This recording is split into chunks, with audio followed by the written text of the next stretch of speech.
In this video, I'm showing you how I turn this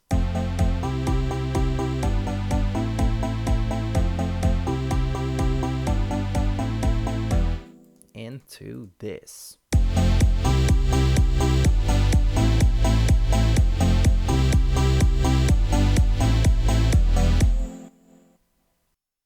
Yo, this is Enman, and in this video I'm going to mix this little arrangement that I made. It consists of a kick and a bass line and some chords. And what I'm aiming for while mixing is to make the kicks really punchy, and I want to be able to hear the bass even on bad monitors. So those are the two things that I'm keeping in mind while I'm mixing this.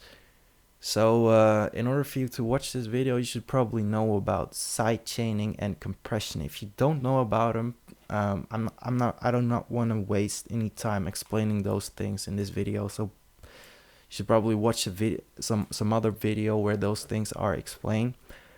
But yeah, I just wanted to say that because otherwise you won't be able to follow what I'm doing maybe. So okay, let me just get to it. And yeah, and also I want to say that this is kind of more of a walkthrough. This is just, you can use this as guidelines when mixing. Don't copy these settings on every mix because it won't work on every mix. So yeah, let's get started. Let's listen to the arrangement that I made. It sounds like this dry.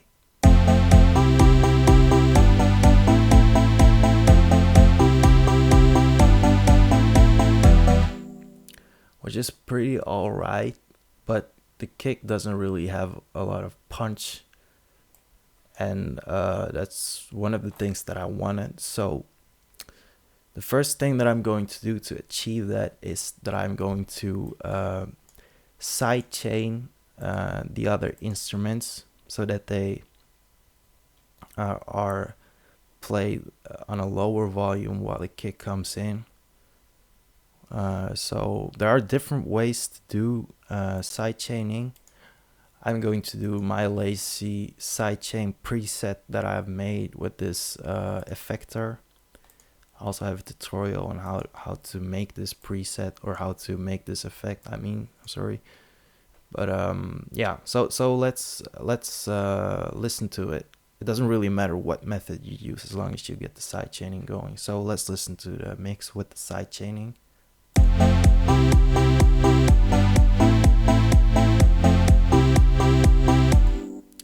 So yeah, now the kick has a lot more room, and yeah, it's already a lot more punchy, but I want to punch even harder.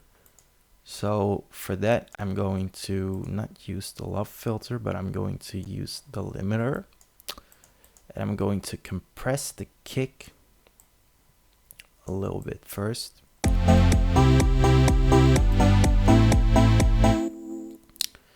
And then I'm going to solo the kick, and I'm going to increase the attack time, because when you listen to the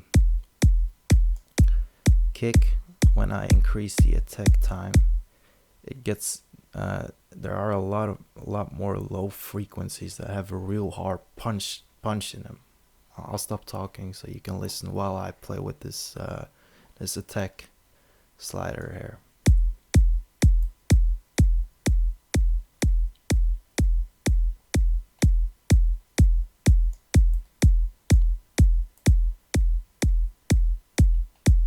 See what I'm saying? So that's why I'm going to have a large attack time like this. And now I want to raise the volume up again. So let's listen to the kick dry.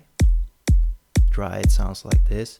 And after compression with a large attack time, and after I've increased the volume, it sounds like this. Yeah, some people say you should look for a kick that you don't need to work with, but what the hell, I always work with my kicks, because why not? So let's listen to what we have now. Now I've used some compression on a kick and increased the volume of the kick. and I've used some side chaining on the instruments and the bass. So now it sounds like this.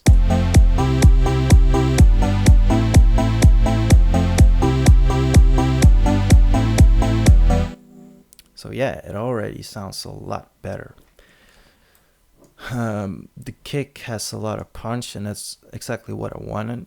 But the last thing that I wanted is for the bass to be able to hear the bass on all frequencies. And that's, let me just solo the bass. Let's listen to the bass solo. How does it sound?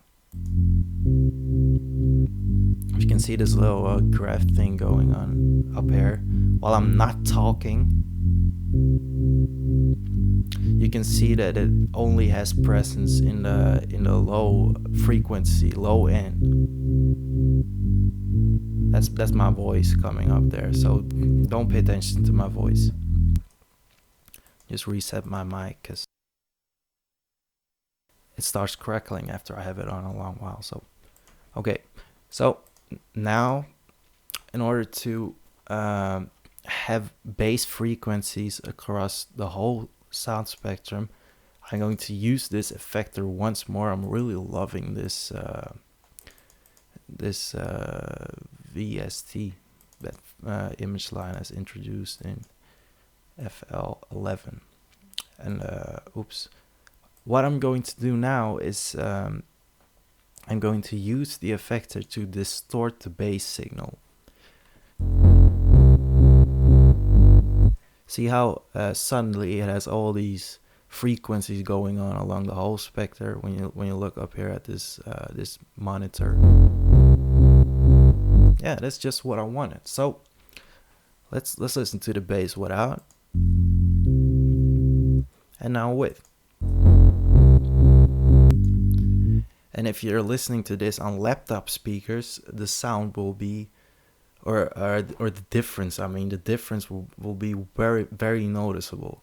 So this is how you trick people into thinking that you have bass even when they hear it on bad speakers, because you know they won't even notice that you don't really have bass. It's just higher frequencies, but they're playing the same notes as the bass, so it sounds like bass, but it isn't.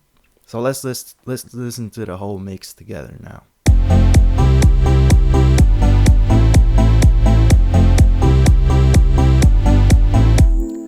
You know what? I'm going to. Some people do some, or I don't really know, but I like to have some reverb on the bass because it makes it a little bit. I don't know. I don't really know. Makes it fuller, kind of, I guess. So okay. I'm almost done. By the way, notice how I put, or how I forgot to put the reverb before the sidechaining. I think it's better if the reverb comes before the sidechaining, because I still want room for the kick even with the reverb going on. So that's kind of why I prefer this order. But it really depends on what you want. If you want the sidechaining to be going on before the reverb, that's your choice, but this is how I like to do it. So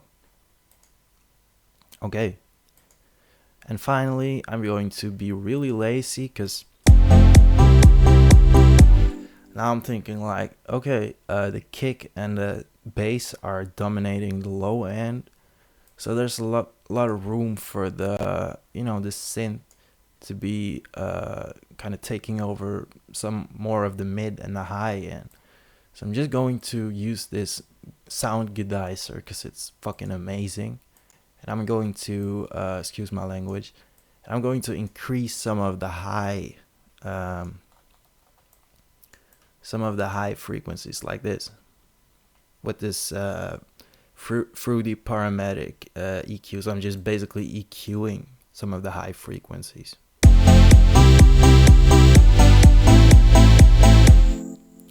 And I'm gonna put a reverb to it as well, because a lot of reverb is good. And I'm still putting a reverb before the sidechaining, because that's what I think is sounds best.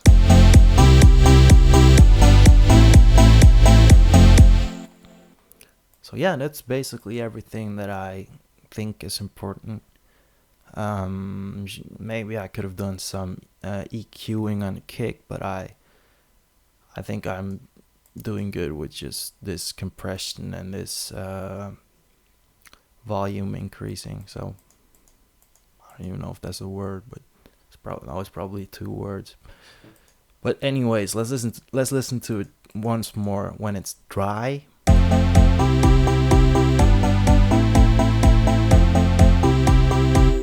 And now let's listen to it with all the effects enabled.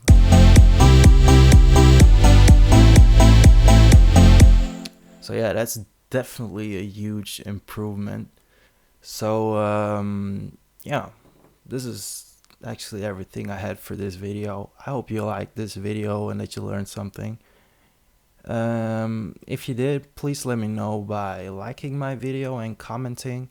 And I would also very much appreciate it if you subscribe to my videos, because I have a lot more coming up. So okay, that was everything for today, and see you next time, maybe. Bye.